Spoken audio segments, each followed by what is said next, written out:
পাঁচফোড়ন দিয়ে লাবড়া, পুজোর ভোগের সেই পদ যেটা খিচুড়ির পাশে না থাকলে কিছুই জমে না। পেঁয়াজ নেই, রসুন নেই, তবু স্বাদ এত গভীর হয় কিভাবে? পুরো রহস্য দুটো জায়গায়: পাঁচফোড়নের 20 সেকেন্ড আর পানি না দেওয়ার নিয়ম। হাতে চামচ থাকুক, চোখ থাকুক চুলার দিকে, শুধু কান পেতে রাখুন। লাবড়ার সবচেয়ে বড় ভুল দুটো: সব সবজি একসঙ্গে ঢেলে দেওয়া আর পানি দিয়ে দেওয়া। সবজিগুলো সেদ্ধ হওয়ার সময় এক নয়, তাই শক্ত আগে আর নরম পরে দিতে হয়। আর পানি? লবণ পড়ার সঙ্গে সঙ্গেই সবজি নিজের পানি ছাড়তে শুরু করে। লাবড়া রান্না হয় সেই নিজের রসেই। বাইরের পানি দিলে স্বাদ পাতলা হয়ে যায়, আর সেটা লাবড়া থাকে না, তরকারি হয়ে যায়।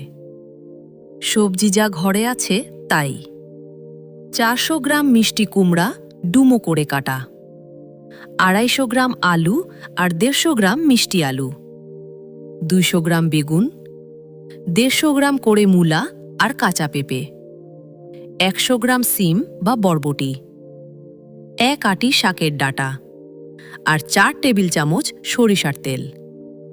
মশলার দিকে: 1.5 চা চামচ পাঁচফোড়ন, 3-4টি শুকনা মরিচ আর 2টি তেজপাতা, 1 টেবিল চামচ আদা বাটা, 1 চা চামচ হলুদ আর আধা চা চামচ মরিচ গুঁড়া, আর শেষে ভাজা জিরা গুঁড়া, সঙ্গে 1 চিমটি মৌরি গুঁড়া।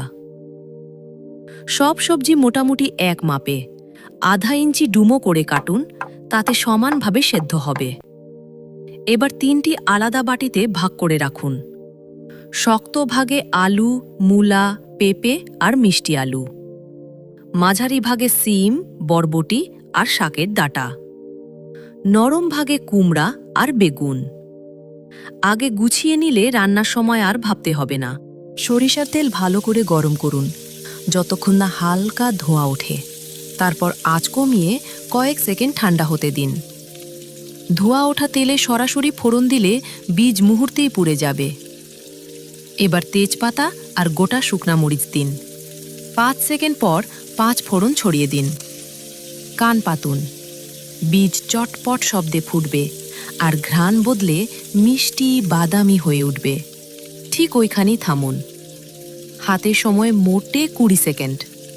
মেথি পুড়ে গেলে পুরো লাবড়া তেতো হয়ে যাবে, আর সেটা আর ফেরানো যায় না।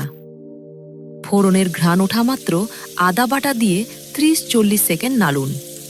কাঁচা ঝাঁঝ কেটে গিয়ে মিষ্টি ঘ্রাণ আসবে। এবার হলুদ আর মরিচ গুঁড়া দিন, সঙ্গে 1 টেবিল চামচ পানি ছিটিয়ে দিন। মশলা যখন তেলের গায়ে চকচকে হয়ে লেগে আসবে, বুঝবেন কষানো হয়েছে। পেঁয়াজ রসুন নেই বলে এই আদা মশলার ভিত্তিটাই লাবড়ার মেরুদণ্ড। প্রথমে আলু, মূলা, পেঁপে আর মিষ্টি আলু দিয়ে 5-6 মিনিট নাড়াচাড়া করুন, যেন প্রতিটা টুকরা মশলা তেলে মাখামাখি হয়। কিনারা হালকা স্বচ্ছ হয়ে এলে ঠিক আছে। এবার কুমড়া, বেগুন, সিম আর শাকের ডাঁটা দিন। সঙ্গে লবণ ও চিনি ছড়িয়ে আলতো করে মেশান। এখানে সবচেয়ে বড় প্রলোভন: পানি দেওয়ার। দেবেন না। লবণ পড়লেই সবজি নিজের পানি ছাড়বে, আর সেই রই রান্না হবে।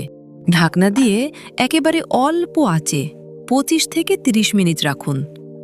প্রতি 7-8 মিনিট পর পর হালকা হাতে নিচ থেকে নাড়ুন। এই সময় কুমড়া টুকরা ভেঙে গলে যাবে। এটা ভুল নয়, এটাই উদ্দেশ্য। গলে যাওয়া কুমড়াই লাবড়ার প্রাকৃতিক বাঁধন আর মিষ্টিটা তৈরি করে। শেষ হয়েছে বুঝবেন যখন আলুতে চামচ অনায়াসে ঢুকে যাবে আর কিনারায় তেল চকচক করবে। নামানোর আগে ভাজা জিরা গুঁড়া আর চেরা কাঁচামরিচ ছড়িয়ে দিন। খিচুড়ির পাশে 1 হাতা লাবড়া, পুজোর ভোগের স্বাদটাই আলাদা। সম্পূর্ণ রেসিপি আর মশলার মাপ পেতে ভিজিট করুন আমাদের ওয়েবসাইট।